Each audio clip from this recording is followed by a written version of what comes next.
LTTE ත්‍රස්තවාදීන්ගේ අවසන් බලකොටුවත් බිඳ වැටේ. ත්‍රස්තවාදී හෝ යුද මුක්ත කලාපයට සීමා වෙති. අද පෙරවරුව වන විට විරෝධාර හමුදාවෝ පොදුකුඩිරිප්පු ප්‍රදේශය මුළුමනින්ම ත්‍රස්තග්‍රහණයෙන් මුදාගත්හ. මෙම සුවිශේෂී ජයග්‍රහණය අත්පත් කරගනිද්දී වෙනුපිල්ලේ ප්‍රභාකරන්ට සිය පෞද්ගලික ප්‍රධාන ආරක්ෂකයා වන ගඩාෆි සහ තවත් LTTE දෙවන පෙළේ ප්‍රධාන නායකයන් කිහිප දෙනෙකුද අහිමි විය. මේ පිළිබඳ වැඩිදුර තොරතුරු ගෙනෙන හමුදා ප්‍රකාශක බ්‍රිගේඩියර් උදේනානායක්කාර මහතා.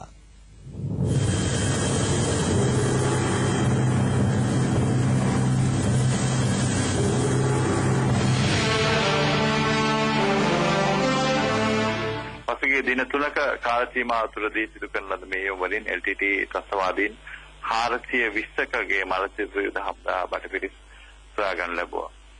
එම මියගිය LTTE ත්‍රස්තවාදීන්ට විදූෂා, නාගේෂ්, දුර්ගා සහ තීපන් යන LTTE ත්‍රස්තවාදී නායකාවන් සහ LTTE ත්‍රස්තවාදී නායකයාගේ විශේෂ ආරක්ෂිතය හැටියට කටයුතු කරපු ගඩාෆි පවා හමුදා ප්‍රහාර වලින් මිය ගොස් තියෙනවා. ඒ අනුව එම ප්‍රදේශවල තිබී මිලිමීටර් 130 කාලතුවක්කු ආවි 3ක්, මිලිමීටර් 85 කාලතුවක්කු ආවි 1ක් සහ තවත් ගුවන් යාන නාශක ආවි, ස්වයංක්‍රියාකාරී ආවි, පෞද්ගලික ආවි වැනි ආයුධ රැසක් යුද හමුදා බටපිරිස් සොයාගෙන තියෙනවා.